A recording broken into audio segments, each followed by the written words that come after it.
You're watching episode 58 of the Tax Smart Daily, a daily video series for real estate investors to learn how to be tax smart.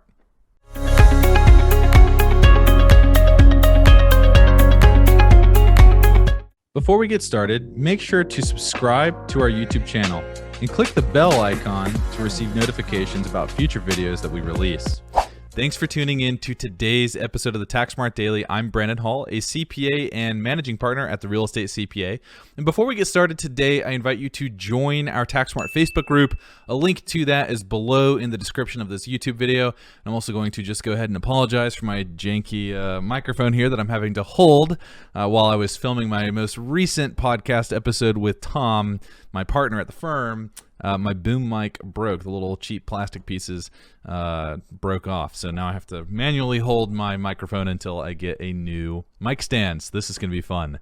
Today's episode is all about when you invest in a limited partnership, in a syndication, how do you make sure that you know what the tax benefits are going to be for you? Now, we talk a little bit about this in our new podcast series that's coming out.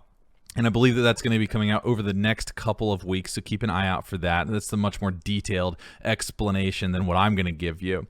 But I want to give you a little bit of a primer, because if you're investing in a limited partnership, in a syndication, an LLC taxed as a partnership, does not have to be a limited partnership, but you're coming in as the investor. Typically, you're going to be tagged as a limited partner. When you're doing that type of investing, people always talk to you about how great the tax benefits are going to be. And you should know how to calculate those tax benefits before you pull the trigger. And luckily for you, it's relatively easy to do. It's not going to be, this method's not going to be pinpoint accurate, so I should throw that caveat out there. But you can get a good idea of what you might owe if you do what I'm about to tell you to do. So step one is to have a conversation with the sponsor, right? So they come to you and they say, okay, we want to raise, we're looking for X dollars. You got to put $100,000 in, and then you're gonna get X% stake, and then we're gonna give you all these awesome tax benefits. Yeah, great. Let's get to the meat of this, Mr. Sponsor. How much money are you raising? We're raising $3 million. Cool. What's the acquisition price of this property? $10 million. Okay. Now you know that the total limited partner capital count is $3 million, and that's going to be important here in a second. Then you ask them, Mr. Sponsor, have you gotten a cost segregation study analysis performed yet? Typically, if they're in the due diligence phase, they already have. They already know what those numbers are going to look like up front. So you want to ask them, what do those numbers look like? And they might tell you, well, we're going to get a $3 million bonus depreciation deduction because we've already shopped this around at the various cost seg firms out there, and we're going with this one that gives us a $3 million bonus depreciation deduction. And we expect that that's going to result in a $2.7 million tax loss.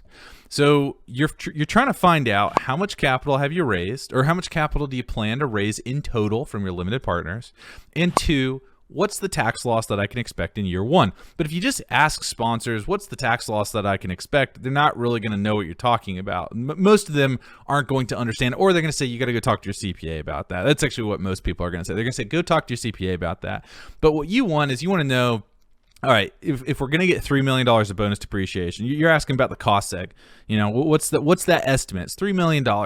Bonus depreciation. Cool. Then you can ask, instead of asking about the tax loss, ask, what's the net operating income that you expect? $300K. So you know that the net operating income is $300K minus $3 million of bonus depreciation. You've got a $2.7 million tax loss, because you're trying to figure out what the total tax loss is going to be. So you want total capital account, total limited partner capital account, and total tax loss. And the way that you get total limited partner capital account is just total amount you're raising. Total tax loss is going to be cost seg amount netted out against the net operating income expected in the first year. And these syndicates will typically provide you the estimates of the first year net operating income. So these are all numbers that you can get. Once we have the total amount raised, and once we have that estimated tax loss, now comes the challenging part. We've got to pull up that operating agreement, and we have to go to the profit and loss section of the operating agreement.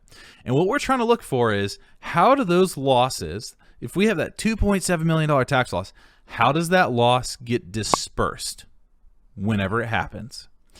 So what you're looking for is the waterfall. Now, typically, I would say a standard operating agreement is going to say, first, we're going to allocate losses to limited partners until their capital accounts reach $0.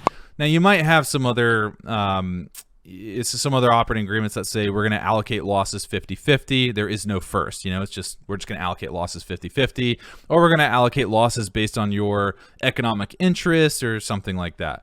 But most of the standard operating agreements are going to say we're going to allocate losses first to our limited partners until their capital accounts reach $0. Now, before I explain what that means, let's just talk about the theory behind that. The theory is that if I am a limited partner and I invest $100,000 and you're a general partner and you invest $0, then I, as the limited partner who's taking the capital risk, I should be allocated any tax losses before you get allocated tax losses. In fact, I should be allocated at least $100,000 of tax losses because it's going to reduce my capital account to $0. My capital account's $100,000 when I put $100,000 into the entity, right? I contribute $100K, capital account's $100K. Then I get this tax loss of $100K. Now my capital account is $0. Now you can have some tax losses. I'm fine with that because you reduced my capital account down to $0. You gave me $100,000 of tax losses to do so. So I'm cool with that. I probably wouldn't be cool with it if we had a $100,000 tax loss, but you got $50K tax losses and I got $50K tax losses because you didn't put any money into the deal. Sure, you're doing the sweat equity stuff, but to me, that's relatively low risk. So I'm the one bearing all the monetary risk here. I want the tax losses. So that's the theory behind allocating to our limited partners first, allocating tax losses to our limited partners first until their capital accounts reach $0. Well, when you're reading the operating agreement, a lot of people think, okay, just me personally, but this is where you have to think about the entire pool of investors. So that's why you asked the sponsor, how much total capital are you raising? And they told you $3 million. So what does that mean? That means that the aggregate limited partner capital account is $3 million. Okay. So if we have a $3 million bonus depreciation from a cost segregation study on a $10 million building, and if we have a $300,000 net operating income, then our taxable loss is $300,000 of net operating income minus my $3 million of bonus depreciation. So I've got a net taxable loss of $2.7 million. But we just said our total capital account's $3 million. Our standard operating agreement says we're going to allocate that tax loss of $2.7 million first to our limited partners until their capital accounts reach $0. And in this case, we allocate 100% of the tax loss of $2.7 million to our limited partnership or to our limited partners because $2.7 million is less than their entire aggregate capital account. In fact, it's 90% of their entire aggregate capital account. So if I invest $100,000 into this deal, I can guesstimate that about 90% of that investment is going to come back to me as a tax loss because on the large scale, in the aggregate, that's what's happening. In the aggregate, 90% of the investor capital account balance is being wiped out with a tax loss from bonus depreciation. $2.7 million of tax losses compared to $3 million total capital raised. So then I can apply that at an individual level. So if I invest $100,000 into this syndicate, I would expect to see a tax loss of about $90,000 coming back to me. If I see a tax loss less than that, I should start asking questions. So in summary, you got to go to the sponsor and ask, what's the total amount of capital that you're raising?